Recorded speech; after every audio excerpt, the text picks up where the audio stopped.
Scott Greenberg, welcome to the Disenfranchised. How are you doing today? Good. I'm so glad to be here. Well, I'm really happy to have you join me today, Scott. I think you're my first American guest on the Disenfranchised. So yeah, hopefully you're going to represent your country really well today. No pressure whatsoever. None whatsoever. Sorry, America. I'm the best you're going to get. Fantastic. Well, look, I'm also pretty excited because I know in a couple of days' time you're going to be speaking with the BFA in their Leadership in Action conference as a keynote speaker. So very honoured that you'd share your time with me today, and hopefully it's a good warm-up for you. Well, that's just going to be the follow-up for the main event, which is this right here. Fantastic. Thank you so much, Scott. So to get us started, I always ask all of my guests, what's your first job? What was your first job after education? So my first job after education was working at a Hollywood production company as an assistant. So I was there to focus on the administration and the coffee and croissant needs of two Hollywood producers. And I learned very quickly how much I don't want to work in an office setting. As much as the idea of Hollywood sounds exciting, at that end of it, it was mainly office work for people who were just not people I found very inspiring. So it was challenging, and I learned a lot. And in a way, it was a cautionary tale. So that was sort of the first formal job in an office. However, I had previously gone to film school before that and had to drop out because I was diagnosed with cancer. And it's a terrible experience, but another learning experience, and spent about a year battling that. And at the end of that, a friend of mine put on a leadership conference, invited me to be the keynote speaker and talk about my experience and how it applied to leadership. It went well, and that led to invitations to give speeches at other places. So my first formal job, I guess, was working at this Hollywood production company. In the meantime, I started getting these invitations to speak, and that got bigger and bigger. And I realized, wow, I can go into an office where I don't feel very respected and where I don't enjoy the work, and I don't necessarily respect the people I was working for. And again, I certainly was grateful for the experience, but I compared that to another job where I would be getting paid well and could get a standing ovation at the end. And I thought, wow, there's really, hopefully make a bigger difference for people. So as both things got bigger, I decided to focus on the professional speaking, and have still been doing that now for almost 30 years. So my content has evolved considerably since then, but that really was the first professional experience. Fantastic. So that first keynote speech that you did, how did you feel? I'm guessing you're pretty nervous, or did it come pretty naturally to you? I felt extremely nervous. I did a certain amount of public speaking when I was in high school. I was involved in student government and gave, campaign speeches, and gave plenty of speeches when I was elected. And I was also on a speech and debate team in high school. So I certainly enjoyed the thrill of the stage, but that has nothing to do with whether or not you get nervous. I get nervous before every single presentation to this day. It just comes with it. I've just learned to accept that.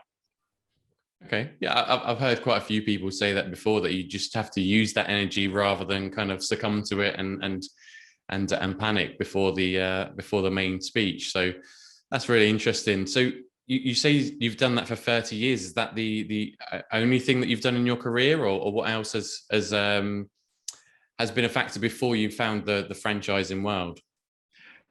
So it's not the only thing that I've done. There's been times where it's been my single profession, like it is right now. But there's been other times where I have had other businesses. So a friend of mine who also left film school moved to Los Angeles. We actually started a company consulting for screenwriters. And that was actually going quite well for a while. But that got bigger, and the professional speaking got bigger. And my friend was starting a family. And after a few years of doing it, we realized, yeah, it's probably time to phase out of that. And he wanted to do something else, and I wanted to focus on speaking. So I had that business. But once we got out of that, then it was just full leadership training, that kind of thing. Excellent. So I've read your book that's out, that called the Wealthy Franchisee, or I've read half of it anyway, as I explained. I'm a slow reader, but you mentioned in there that your family, or your father in particular, had a background of being an entrepreneur. So did that kind of inform your decision to start that business on your own, or was this something that was, I don't know, maybe came from your friend or from some other kind of inspiration? Sure. So my father was a serial entrepreneur, starting his own businesses, buying into franchises, that kind of thing. In between, he had various jobs. So my father was a great father, and brought a lot of emotional stability to our household. Did not necessarily bring a lot of job security or stability, but for me, that was normal. He had businesses that were successful and some that were less successful, but there's always food on the table. Some years better food than others, but there's always, 3 square meals a day, and we were always safe and have clothes and that kind of thing. And so the idea of taking risks and having your own business in an environment where there isn't job security, for me, that was just normal. So starting my own businesses, including as I got into franchising, was just a very normal, calm thing for me. I was okay with that. My wife, on the other hand, not so much. Her father was a college professor. He's only had 2 jobs his entire life. He became a tenured professor at the University of Chicago for decades. Then he moved to Los Angeles, became a tenured professor at UCLA, where he then retired. He's currently professor emeritus, and that was it. So that was her normal life. So when I suggested, I was already doing professional speaking. I had that screenwriting consultancy when we met. When I said, hey, I want to get into franchising, her head was spinning and she was like, what? And so having to convince her and get her support was probably as challenging as getting the funding and choosing the brand and all that. I found that quite curious or quite interesting, actually, because in a way you're already a business owner, right? I mean, you had this speaking business, and is it that much difference to go into a franchise? And yes, okay, maybe there's some investment required, but it's still some of the same risks. Still business is up and down. There's not that steady wage. So yeah, how comes in her mind it was more of a challenge than perhaps in yours? In her mind, a job is a place where you go working for other people, ideally for an institution, something that has walls, something that has history, something that has an HR department, that it just seems solid and stable like a mountain. Now, I believe that that's a perception, because in a bad economy, plenty of people lose their jobs and but there's a perception of stability. So in her mind, and it's not an unreasonable perspective, that's what a job is. You go and you get a regular paycheck that you can depend on. The idea of owning your own business is obviously something quite different. Now, I already was a business owner, as running the consultancy and doing the speaking, when she met me. But at least when she met me, there was the assumption that I already had experience there. I was proving myself. I was paying rent, for my apartment. But when we were married and I said, I want to get into a new business that I know nothing about with people I've barely met, the franchisor, this came out of left field for her. And so it was uncomfortable. Yeah, and I guess for you, that was a concept that was already pretty familiar for your father, as you mentioned. But how and why did you find edible arrangements, and what kind of attracted you to their business and their business model? Well, it started off of some thoughts that had nothing to do with edible arrangements in the beginning. So I reached the point where I was making a living just doing professional speaking. So traveling around and giving keynote presentations and workshops, and the material evolved considerably from where it began. Like, I was no longer talking about cancer. I would give presentations about resilience and overcoming adversity, and then about peak performance and leadership. And it really expanded. And I was always interested in in business audiences. Something about that just resonated with me. But it bothered me that a lot of my audience members had a lot more business experience and leadership experience than I had. I mean, yes, I was in student government in high school. That's hardly the same thing as what business leaders go through. And so it occurred to me that maybe what would be really good for my career is to actually get some real business experience. And if I could do it where I'm running my own business, more of a traditional business compared to a speaking one, where there was employees and ongoing customers and sort of some of that perception of what a business really is, if I can get some of that experience, well, not only can I hopefully make some money, but I could really get some lessons about leadership and some first person stories that I could put into my presentations. And so as I was entertaining those thoughts, I saw an airline magazine ad for edible arrangements, which really didn't exist in Los Angeles. And there's a picture of this big basket of, it looked like flowers, but it was obviously made from fruit. I'd never seen anything like it, and it was a franchise. Cool. And so it really caught my attention. And I thought, okay, that seems like something that would be interesting in Los Angeles. Before I knew it, I was on an airplane and off to a discovery day, and fell in love with the business and the concept and the corporate team. And that's when I came home and pitched it to my wife. So the goal from the beginning was obvious. I was never intended on leaving what I was doing. I wanted to keep doing my professional speaking, but I also wanted to use the business as a laboratory. So for me, it wasn't just about earning; it was about learning, I like to say. And so that was the reason why I got into it. And I guess that it was a chance for you to kind of prove to yourself that the advice you were giving other people and those keynote speeches were actually valuable and worked, I guess, for you. Is that how you felt?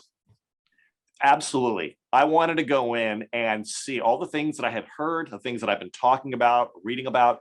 Do these things apply in the real world? They do not. I was going to say, and did they? Yeah, some of them do. And I think the biggest advantage, it wasn't even a lot of specific knowledge, but it was the idea of always taking a step back and thinking about my mindset, thinking about the culture of my employees, those sort of bigger questions compared to just how can I market the business and drive, pull new customers into the store, and how can I save on expenses? I asked those questions too, but I always took a step back and thought about the sort of the personal growth side of it and the human side of it. And ultimately that turned out to be the secret to success, which is what I talk about in my presentations, is, infusing those things into your operations. And so those things made a difference. But I remember the very first staff meeting. It was not in the store. We rented sort of this big open space, like in an office setting. And I got a flip chart and markers, and I said, let's brainstorm our values and our working agreements, like these big, broad things. And my employees just stared at me like, what are you talking about? They didn't care that there's no I in team. They weren't going to respond to, hey, turn that frown down. All those motivational cliches just did not work. And so I had to hit the reset button. I still do that to this day. So yeah, there's a lot of things that, motivational speakers have been saying for decades, quoting other motivational speakers, quoting books written by people who haven't actually done it. I think there's tremendous value in that, but there is a bit of a disconnect between talking about it, studying it, understanding it, and actually doing it.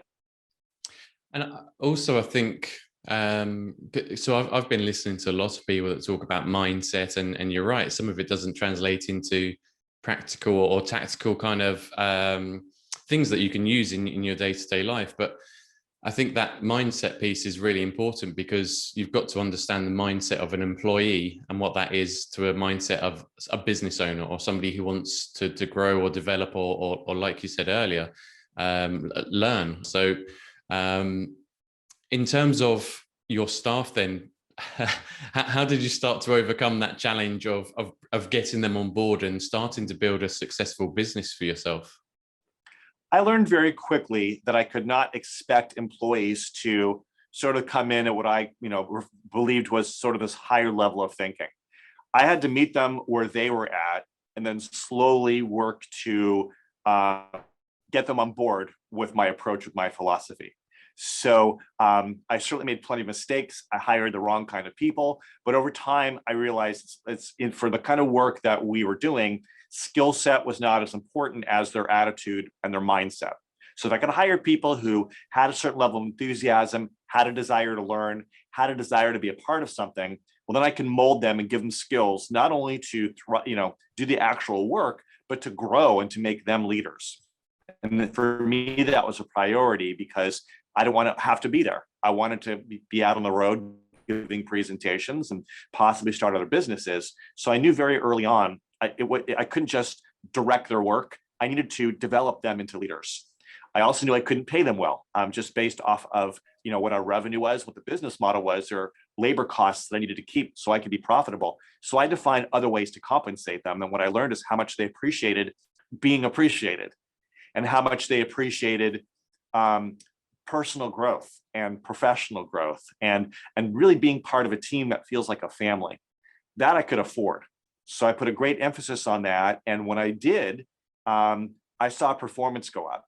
and retention improved. And it got to the point where we had this incredible all-star team, and eventually Edible Arrangements asked me to speak at our annual convention to my fellow franchisees about how to build a superstar team. And I was so proud to be asked all topics to talk about that, because my team really was incredible. And, but it took some time for us to figure out how to create that. But they were just unbelievable people, and I'm still in touch with most of them to this day. That's probably the most impressive thing there that about your success, is that you're actually focusing on the staff, rather than, like you said earlier, maybe you could just go out there and start marketing and trying to drum up more business, which I guess is like the typical go-to for most people is, okay, what can we do to just get more customers through the door? But you've taken a different approach. You've looked at the staff and think, right, how can we make these guys happy, so happy that they're advocates for the business, and then that itself kind of translates into more energy going out there into the market, I guess, and more people happy with your products and therefore referring your business. So that's my opinion. Maybe that's wrong or right, I don't know. But does location play anything into that as well? I mean, were you kind of just lucky in the location that you found? It's an interesting question. I thought so at the time. I originally wanted a territory closer to my home. It was not available. Someone else had just purchased that territory and was getting ready to develop it. But there's a territory not far from my home where I used to live and used to do some work, that is served the area of Beverly Hills and West Hollywood, which are quite affluent, near a lot of movie studios, near a lot of movie stars, near a lot of healthcare. There's a hospital just a block away from where we were. My belief at the time was, well, I'm in this wealthy area. There's all this money. So I assumed what that meant, well, they're going to spend their money at my store. Well, there's a few things. Because it's such a wealthy area, it was less dense. The properties are bigger homes and more land. So there are fewer people within the territory that I bought. That's number one. Number two, those kinds of people don't buy gift baskets. They receive gift baskets. So that's something that was different. It turned out the clientele was less people who lived there and more people who would come in to work in the area, so commuters who were not necessarily wealthy. But because I was in this wealthy area, the retail space that we got was extremely expensive. Our rent was much higher than most other Edible Arrangement stores. There was a lot of vehicular traffic, but not a lot of parking and not a lot of foot traffic. So there were some disadvantages that came with our location. A lot of my fellow franchisees didn't understand that. They assumed we're in a wealthy area, therefore, that is the reason why we ultimately became a high volume store.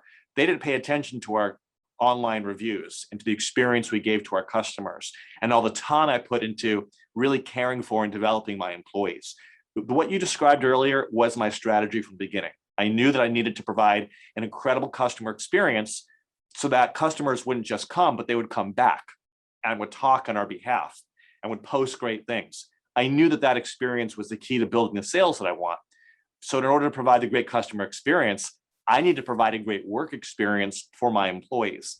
So all of this was planned, and that's absolutely what translated. And as I look at other businesses and speak to other franchises, I point out the correlation between satisfied employees and satisfied customers. Happy employees provide better experience for customers. So I had to start with my team in order to create the experience that I wanted to create the sales that I wanted. But location, I think people place too much of an emphasis. When I wrote my book and talked to all these incredible franchisees who are making a lot of money, I asked them about, and really analyze what enables them to succeed. And in the book, I talk about the greatest myths, most common myths. And the top one is that it's location. Wealthy franchisees tend to have good enough locations, and they make them great through great customer service. And often they'll acquire struggling locations from franchisees who don't understand this, and they'll turn them around. So it's a long answer to your question, but certainly location can help, but not as much as providing a great experience for customers. It's interesting. And providing that great experience for customers, is that not something that's taught by the franchisor? And I'm guessing that's how maybe they built their success in many cases. So surely that's something that filtered down as part of the kind of buying into the franchise of this organization. Have you seen that in your experience, or is that actually not really that human element, that human part of it that's involved in buying a franchise. I'm just kind of curious to find out your thoughts around that. Not all, but most franchise systems do not do an adequate job of teaching what customer service really is. The intention is there, but they themselves don't necessarily know. As consumers, they'll recognize there's a lot that people don't understand. What I often say in my presentations is there's three factors that impact our performance in a business. There's everything circumstantial, such as the economy, the competition, the pandemic, and other outside forces we don't control. There's everything operational, such as our policies and our systems and our sales and our marketing and our recipes, all those things that keep us busy. It's what franchisees pay the franchisors to teach them. And the assumption is, well, that's what you need to be successful. But great operations, that's not the secret to success. That's the prerequisite. That's just the basic. And you following through, giving customers what they want, that's just you keeping your promise. That's not impressive. There's a third factor, which is what really differentiates average franchisees from great ones, or who I call wealthy ones. And that is everything human. It's what the franchisee themselves bring to the operation. So that is their mindset and their ability to keep a clear head, their philosophy about business. And then it's also their social skills. So their ability to really inspire their employees rather than just direct them, to really partner with the franchisor, to connect with customers rather than facilitate transactions, and build cultures rather than just building a staff. So these human elements are ultimately what matters. Customer service too often is looked at as something operational. So a franchisor will teach their franchisees the 5 steps for customer service.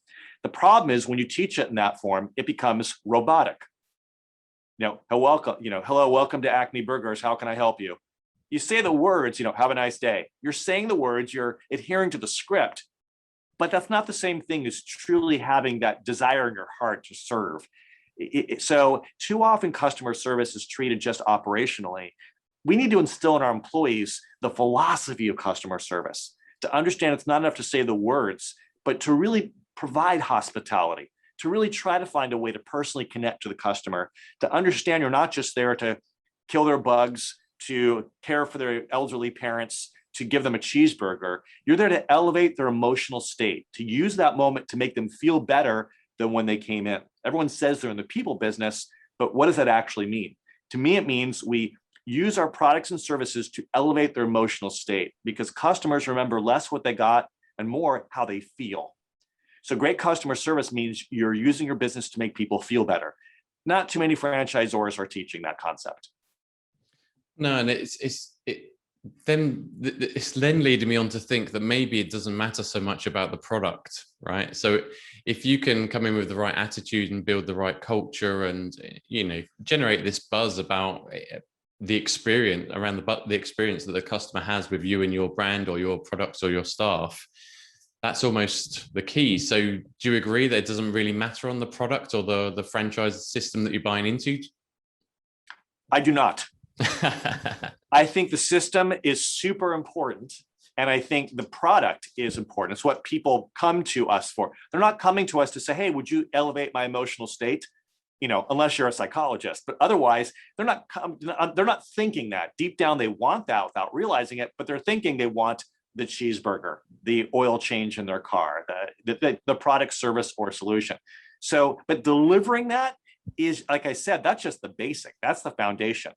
We have to keep our promise. We have to serve that surface need first, but then to really be great on top of that, then we need to infuse it with the things that create an emotionally satisfying experience. So the product matters, but if you really want to be competitive and want to be memorable, on top of the great product, service, or solution, we have to find ways to elevate their emotional state. That's really the key. Awesome. So we've mentioned it a few times, your book, The Wealthy Franchisee. What is a wealthy franchisee? What does that look like to you? Very good question. That name is obviously a hook to get people to buy the book in the first place. I was in October, believe it or not, I was scheduled to speak at a live franchise event. It was great to be there. Everyone was in masks. And I was standing by the front row as they were reading my introduction. And on the screen behind me, it had the title, The Wealthy Franchisee. And a woman said, I'm really excited for this because that's what I want to be. So I'm like, okay, good. The hook in the title works. It means that you're a franchise business owner and you meet 3 criteria. The first is the most obvious one, that you're making good money based on your investment, that there's a good financial return. But two franchisees can both be making, let's say 200,000 pounds a year running a business. But if one of them is doing it working 30 hours a week and the other one is working 80 hours a week, they're not the same thing. And so what's not reflected in our profit and loss statements is the time that we put into the business and the anxiety and the stress and the family functions we missed out on because we're so busy.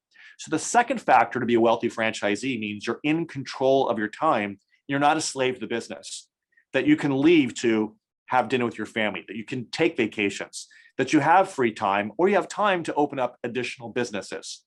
So the franchisee who just buys himself a job and they're constantly busy running it, they don't meet the characteristics of a wealthy franchisee. So you have to be making good money relative to your investment, that you're in control of your time. And the third characteristic is quality of life.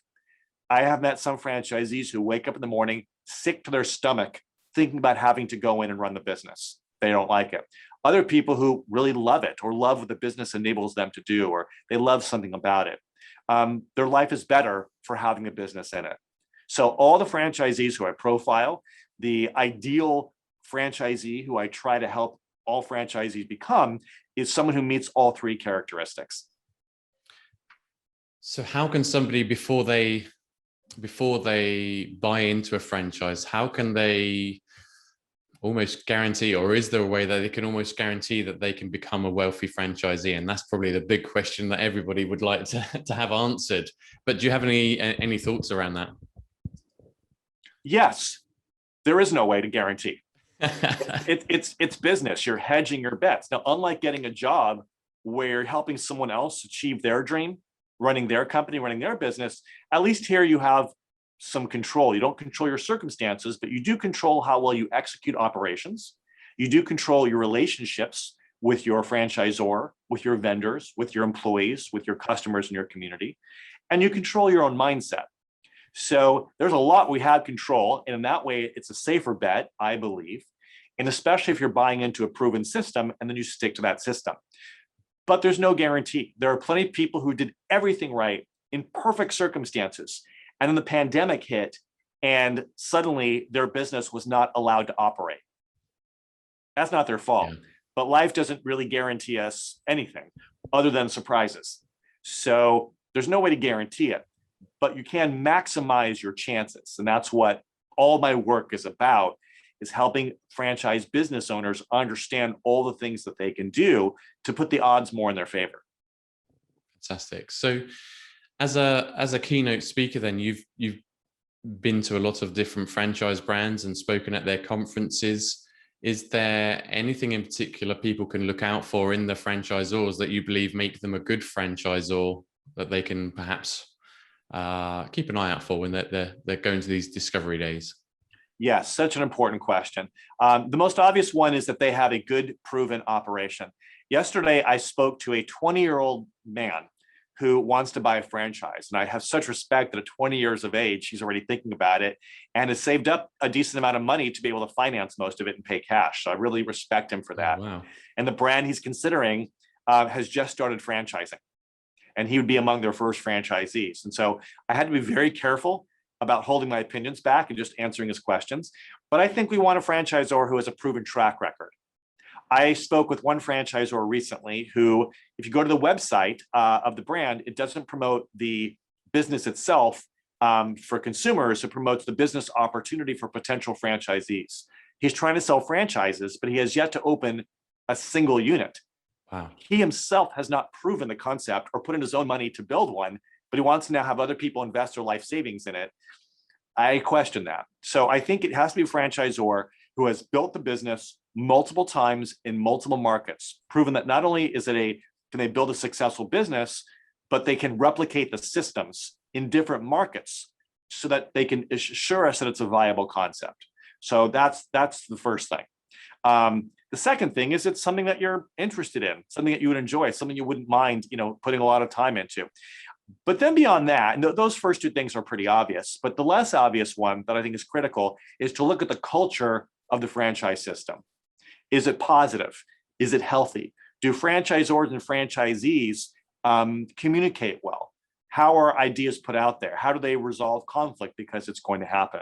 To really get a sense of what that culture is like. That's so important. I see so many franchise brands who it's a great concept, but they don't do well because the cultural elements aren't there. So is the franchisor granting a franchise to anybody who can financially afford it? Or are they holding out saying, well, that's just where we start, but also vetting franchisees for cultural fit? Do they have the right mindset? Are these the kind of people they want to spend 10 years with if that's the length of the franchise agreement? That's really important. And plenty of franchisors will sell to anyone. And I would say to be more cautious about that. So those are some of the bigger things that I think we need to pay attention to when considering a concept. I'm really on board with and agree with your last point there. I think especially the piece where can you work with these people? Can you work with the franchisor? Because as you say, there's going to be conflict. There's going to be challenges throughout your time in business, whether you're setting up your own company or going for a franchise. That's the one thing, as you've already said, you can guarantee life will throw at you is surprises and challenges. And if you can't work with the person who's going to help you through those challenges, I think you're onto a loser. Yeah, well, and something else about the reason why I say pay attention to the culture and not necessarily the people is, when you're a franchisee and you sign a franchise agreement, you're basically signing it. You personally will be in that relationship for the time of the agreement, maybe 10 years. But the individuals, the franchisors themselves are not. The brand is saying that they'll be there, but the CEO, the president, the chief operating officer, they themselves might quit, get fired, get another opportunity somewhere. The faces do change. And so you need to be prepared for that. But what sticks around longer than the people are the cultures that they create. Now, over time, a new CEO, new executives can start to shift the culture. But usually the culture will last longer than the people. So obviously you want to vet the people who are running the company now. But what you really want to look at in addition to that is the relationships that exist among the corporate team, among franchisees, and between franchisor and franchisees. The relationships themselves are what you really want to pay attention to. Fantastic. That's really interesting. And in terms of your time with Edible Arrangements then, so you were there for 10 years. What was your kind of exit strategy? And did you have one before you went into that agreement? Yes. My exit strategy when I signed the 10-year agreement was to hang around for about 5 years, make it profitable, and sell it. So the strategy obviously changed. And for me, it was 10 years, and I actually signed a second franchise agreement to renew 10 years later, and then signed the lease. And then within the first year of the second term, I sold the business. And I knew that I wanted to at that point, but I had reached the deadline and hadn't really taken the sales process far enough. So I had to recommit so I could hang on to that location and hang on to the franchise itself, with the idea then that I'd be reselling it within the next year. So so what I was thinking going into it and how it turned out to be were quite different. But I do think it's important that anybody who enters the franchise system does know what their long-term strategy is, whether they want to build a business they're going to keep indefinitely and pass on to their kids, or if they want to, get out at a certain point. It's good to answer those questions so you can plan accordingly. Yeah, sure. And I think having that exit strategy stops you from just buying a job as well, doesn't it, in many ways? Because some people can just buy into a franchise system and think, okay, this is just what I'm doing from now on. And they don't necessarily think, actually, in 5 years' time, this is my plan. I'm going to move on, evolve, and change. And I think it's really important, the exit strategy side of things. One other thing I wanted to ask you before you joined Edible Arrangements, though, you mentioned in your book that you had ideas that the franchisor were missing out on or weren't doing. Did you actually implement those ideas, or were they ideas they'd already explored and moved on from? So yeah, how relevant were those ideas that you had? I had no idea what I was talking about. A lot of franchisees think they know better than the franchisor. Causes them to deviate from the system. I'm like, we could incorporate vegetables and not just fruit. And I saw this exotic fruit sculpture at some big catered event, and I took a picture and I sent it to the corporate office. It didn't occur, as cool as it was, and it was probably expensive. It occurred to me that was probably, cut and created by an artist who spent an entire day, compared to, hourly workers who are just, making these things very fast in large quantities. Got to keep it simple and replicable for a franchise. I wasn't thinking in those terms. I had all these ideas, but I hadn't really understood what I was talking about. So I learned very quickly that I need to just listen to the franchisor. That's what I paid. I paid them to be the experts. I paid them to do the testing. So I'm just going to let go of my ideas. I'm going to try to execute at a higher level, but I'm certainly, in terms of the product line, I leave it to them. So yeah, all the ideas I had going into it weren't so useful. And admittedly, there's a certain amount of ego and cockiness. Being a motivational speaker, not that I thought that I was fantastic or better than other human beings, but I thought I had an understanding about the human condition, that I had this like bigger perspective that would really give me an edge over other people. And all it did was it caused me to come in with my cliches and talk to my employees about values and that kind of thing. And that stuff just didn't originally translate. So I had to change my tactics and my approach. So, I had to be more humble and not make assumptions that there was a lot of other people who weren't motivational speakers who were doing a great job because they understood hard work and they understood how to cut costs. They really understood business. And that's the experience that I needed. So my understanding of personal growth, of mindset and culture, when I sort of tempered that and then combined it with more the desire to learn about business, that's when things really started cooking. Excellent. So let's kind of bring us up to kind of your what you're doing today then. So obviously you released the book, you're a motivational speaker, but what else do you do in terms of earning money for yourself nowadays? Because you're not in the franchise world per se in terms of owning a franchise, but I think you're involved in the industry in general, aren't you?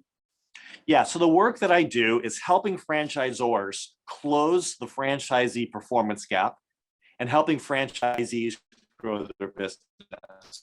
So every franchisor, has sort of the three levels of franchisees: those top performers, those who are really struggling, and that group that's in the middle. And that's really the best opportunity in franchising, is that middle group and how to elevate their performance. So I help franchisors make that happen. And I help franchisees themselves run their business at a high level and make more money. So I do that by giving live presentations. So sometimes that's keynotes, and sometimes it's breakout sessions or extended trainings and workshops. I do a lot of writing. So I write for various publications. And of course, I have the book. I also do one-on-one coaching for franchisees. So I have a clientele of franchisees who we do it via Zoom typically, and I'm coaching them. And then I've created something called the Wealthy Franchisee Business Breakthrough Program, where it's basically a 14-week online course where franchisees watch videos. It's me going through hard skills content as well as the soft skills. And there's 7 different modules. Each module focuses on a critical area for growing their business. So there's an educational component to it, but more importantly, there's work and action items for them to apply in their businesses. So over the course of 14 weeks, they make all these changes, and it's designed to help them grow their business. So it's relatively new. And what's interesting is that most of it has come through franchisors now using it to onboard all of their new franchisees. And so that's how it's really growing. But a number of franchisees themselves have come to me directly through. So that's been super exciting. And if I may promote it, that's at www.thewealthyfranchisee.com. So that's another exciting aspect of what I'm doing. But basically I'm providing content and coaching and assistance to help franchisees grow their businesses. So that's how I pay the bills. Excellent. And do you miss being a franchisee? Yeah, I love what I do, but I liked having a team and I liked being part of a system. I really enjoyed being part of something and having that challenge, having something tangible like this business that I could walk into and see customers coming in and out. There are a lot of elements about that I miss. But I really love what I'm doing right now, and to do it well, I need to focus on it. But an opportunity might come along. I've always thought it might be interesting to be a franchisor. But so we'll see what opportunities. I mean, a lot of interesting things are happening now that the book has come out. So we'll see how that translates. But it's an exciting time right now. I'm very grateful. Fantastic. And just going over your kind of whole career that obviously we've gone through in a brief moment or two over the last 30 minutes, but have there been any stories from that have been kind of entertaining, funny, or strange that you'd be happy to share with us? From my career? Yeah, from your career as a whole. Yeah. Wow. That's almost like saying, hey, do you know any great jokes? I know a million great jokes until someone says, tell me one. Um, I'm trying to think. So is it edible arrangements specific or speaking specific that you're asking about? Go for edible arrangements. Yeah, be interesting to see if there's anything good from in there. What's interesting about edible arrangements is that you have a sneak peek into intimate relationships because it's a gift that people are sending and people are putting messages in the card. And so we have been part of people's marriage proposals. We've been part of people's apologies. We've been part of people's holidays. I had one situation where I was training a new delivery driver. So I went with him and literally the very first delivery where I demonstrated how it works. We get out of the refrigerated delivery van. I'm holding a fruit arrangement. I explain how we're going to go to the front door. We're going to ring the doorbell. And if they're there and the recipient answers, they're probably going to like scream with excitement because who doesn't love getting this big, colorful gift basket? Someone loves them. And I really kind of built it up. What a great job he has. And so we ring the doorbell. The woman answers and she starts cursing because she's so angry because she hates these things. And how dare someone send it to her? So she's screaming and cussing, and my poor new delivery driver has his mouth hanging open because he can't believe it. And then she said, "Don't you dare tell the person that I responded this way." And then she calls. I said, "Well, they sent it to you, so here you go." Then she calls our store 10 minutes later. She doesn't even want it. Well, we come and pick it up and take it to some charity. Kind of creating work. So it was the exact opposite experience that he was expecting. Did he stay with you as an employee? He did. I assured him that was an anomaly. So he got to see how bad it could get. Fortunately, the rest of the day, it was good. We had situations where, our very first Valentine's Day, a huge, huge holiday in the United States, and certainly for our business, we would do more business in the day before and the day of Valentine's Day than the entire year up until that point. Wow. And about a week before that, there were torrential rains here in California that just devastated the strawberry crop. So the strawberries that came in were hollow. And so typically we'd take a strawberry, we'd put it on a skewer and it just sticks, but it's hollow. So now they're like dancing around and it's, anyway, this story is probably more interesting for people who work in the business. But, like all businesses, things that are out of our control would happen. And, we'd have to somehow, get through it. So, there are all kinds of things always happening when there's so many customers coming in and out of the store. But I enjoyed it overall. It was very satisfying and very fulfilling. Yes, it sounds like there's a lot of fun along with the challenges, and I guess that's, like you say, the same for every business, really, isn't it? I've got just a couple more questions for you before we wrap up, and the first one is just, what's been your kind of most inspirational or proud moments throughout your career, or maybe time as a franchisee? We won an award, Edible Arrangements, for best customer service out of the entire chain. At the time, there were 1,000 stores. And that was hugely important to me because that's what we really worked towards. I mean, I wanted sales and everything, but the real metric thing I was paying attention to was customer service. And so not only did I love that so that we could tell our customers, we got this big trophy, we put it on our counter, but it really was a testament to what my employees were doing. And it was their award. They were the ones who were interacting with our customers. And to see how much that meant to them when we called them from our convention and say, we won, they all started screaming. And so it was so great to have my team be acknowledged for the great experience they were providing our customers. That really, really meant a lot. And the next year, Edible Arrangements created a new award called Manager of the Year. And I nominated my own manager. And, every year they give it to someone new, but that first year they could have chosen any manager in the company because no manager had ever gotten it. And they chose my manager. Incredibly proud of her for the work that she did. But I will take some credit for creating an environment where she could thrive. And so I felt good as a manager of a manager, but I also felt extremely lucky to have her. And that was an award that she definitely deserved and was very meaningful. So those were some high moments. But every time someone posts, an online review talking about what a great experience they got, that was really meaningful. So for me, it was never about building an ego. It was about building a business. And when those sort of outside acknowledgments came, it warmed the heart. Yeah, I love it, and the way that you've described success and what it looks like. For a lot of people, it's numbers, it's money, isn't it? You know, and actually achieving the biggest revenues or incomes or net profits, whatever it may be. But one thing I've really enjoyed in reading your well, the first half of your book is that actually it's more about people, emotions, and as well as the money. You know, that's still as I always believe that's a secondary thing it's important and enables those other things as well. But I love the way that you kind of describe it with different analogies as well throughout the book. So speaking to you, I've already felt like I've learned quite a bit and looking at things in a different perspective.